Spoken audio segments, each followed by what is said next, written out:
అమెరికాలోని టెక్సాస్ రాష్ట్రం డెల్టాన్లో జరిగిన కాల్పుల్లో తెలుగు యువకుడు మృతి చెందాడు. హైదరాబాద్ మీర్పేట్లోని టీచర్స్ కాలనీకి చెందిన పోలే చంద్రశేఖర్ అమెరికాలో గ్యాస్ ఫిల్లింగ్ స్టేషన్లో పనిచేస్తున్నాడు. గురువారం రాత్రి డ్యూటీ చేస్తుండగా నల్ల జాతీయుడు జరిపిన కాల్పుల్లో చంద్రశేఖర్ మృతి చెందారు. అమెరికాలోని తెలుగు అసోసియేషన్ నేతలు స్థానిక పోలీసులతో సంప్రదించి దర్యాప్తు వేగవంతం చేయాలని కోరుతున్నారు. చంద్రశేఖర్ మృతితో కుటుంబ సభ్యులు మీర్పేట్లో తీవ్ర విషాదం నెలకొంది.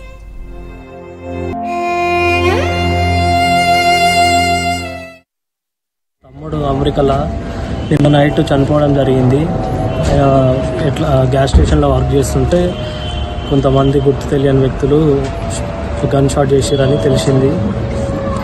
మేము ఒకటే కోరుకుంటున్నాము ప్రభుత్వాన్ని, మా తమ్ముడు ఎట్లయినా సరే మా తమ్ముడు ఇక్కడ ఇండియాకి వచ్చేటట్టు సాయశక్తుల ప్రయత్నించి మా తమ్ముడిని మాకు అప్పగించాలని ఇండియన్ ఎంబసీని, సీఎం గారిని, రేవంత్ రెడ్డి గారిని 2023 జూలై 25 నాడు యూఎస్కి వెళ్ళాడు. తను ఎంఎస్ చేయడానికి వెళ్ళాడు. ఇక్కడ బీడీఎస్ కంప్లీట్ చేశాడు.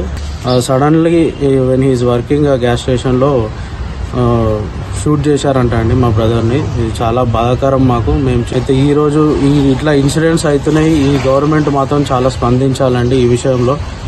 మన భారత స్టూడెంట్స్, ఇండియన్ స్టూడెంట్స్ చాలామంది కాల్పుల్లో ఇట్లా చనిపోతున్నారు.